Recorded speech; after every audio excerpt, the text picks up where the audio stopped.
Hello dear students, welcome back to my channel physics SPC. Electromagnetic conduction का एक question. A conducting circular loop is placed in uniform magnetic field 0.025 tesla with its plane perpendicular to the loop. Important line. The radius of the loop is made shrink at the constant rate of 1 millimeter per second. The induced EMF when the radius is 2 centimeter. Solution.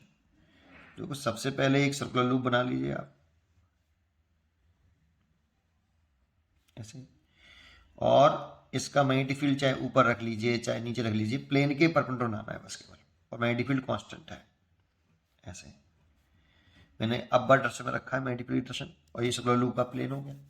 तो plane के perpendicular बोला उसने कि जो uniform magnetic field है with its plane perpendicular to the loop. ठीक है, ये मैग्नेटिक फील्ड है बी, और इसकी वैल्यू कांस्टेंट है 0.025 टेस्ला।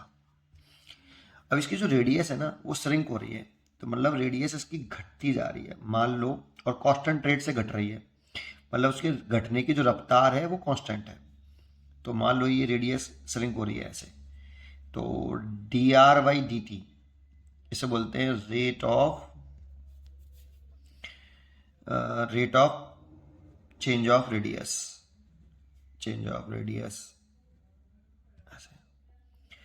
तो rate of change of radius देखो, डी टी टाइम इंटरवल में इतना रेडियस में चेंज आया डी आर, और ये दे रखा है हमें क्योंकि श्रिंक और ये घट रही है। तो देखो डी आर जो है चेंज है, चेंज कैसे निकालते हैं, फाइनल माइनस इनिशियल, तो फाइनल कम है और इनिशियल ज़्यादा है, तो घट रहा है इसीलिए माइनस में आएगा।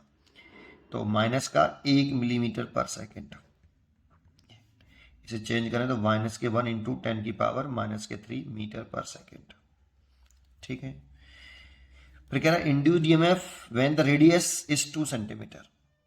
तो एक बात बताओ, जब ये रेडियस घट रही होगी तो एरिया घट रहा होगा। ठीक है, एरिया घट रहा होगा तो देखो मैग्नेटिक फ्लक्स क्या होता है, मैग्नेटिक फ्लक्स फाई बराबर होता है बी ए कॉस थीटा। यहाँ जो थीटा होता है वो angle between B vector and direction of area vector होता है बेटा, डायरेक्शन ऑफ एरिया वेक्टर। और एरिया वेक्टर की डायरेक्शन जो रखते हैं वो हमेशा प्लेन के परपेंडिकुलर आउटवर्ड रखते हैं। तो प्लेन ये है, और प्लेन के परपेंडिकुलर दिखाएं और आउटवर्ड दिखाएं तो ऊपर भी दिखा सकते हैं नीचे भी दिखा सकते हैं, 2 डायमेंशनल है। तो बी की डायरेक्शन ऊपर है तो हम एरिया डायरेक्शन भी ऊपर मान लेते हैं, तो थीटा आपका 0 डिग्री हो गया ऐसे। तो थीटा 0 रख दे तो मैग्नेटिक फ्लक्स निकाल लें फाई बराबर, और एरिया जो है सर्कुलर लूप है तो उसका रिंग का radius pi r square, area ये मान सकते हैं।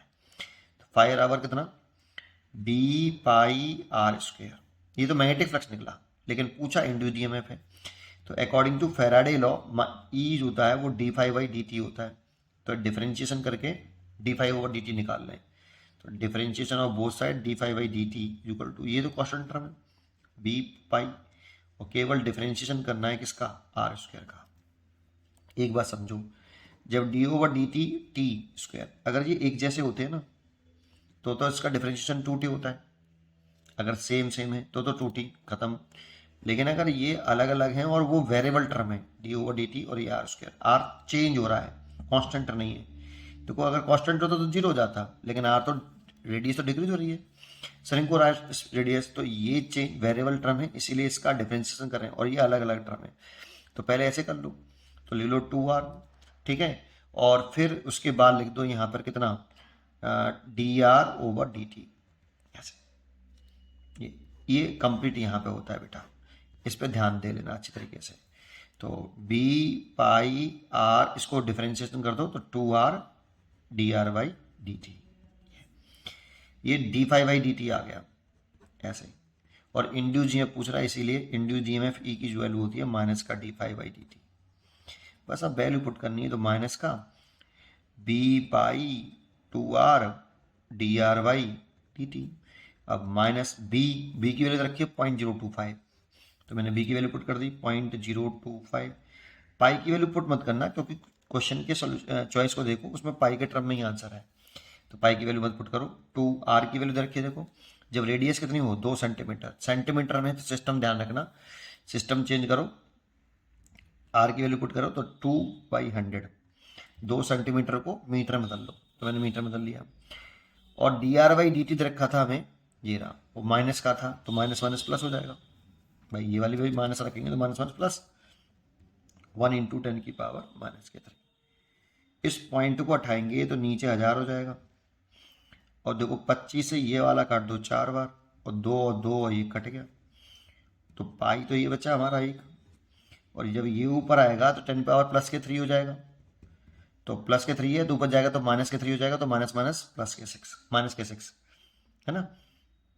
इतने बोल्ट आया। चाहो तो इसे माइक्रो बोल्ट में ले सकते हो, तो पाई माइक्रो बोल्ट, ये इसका आंसर होगा बेटा। तो इसका आंसर हो गया बी चॉइस इज करेक्ट। पढ़ते रहिए और खुश रहिए।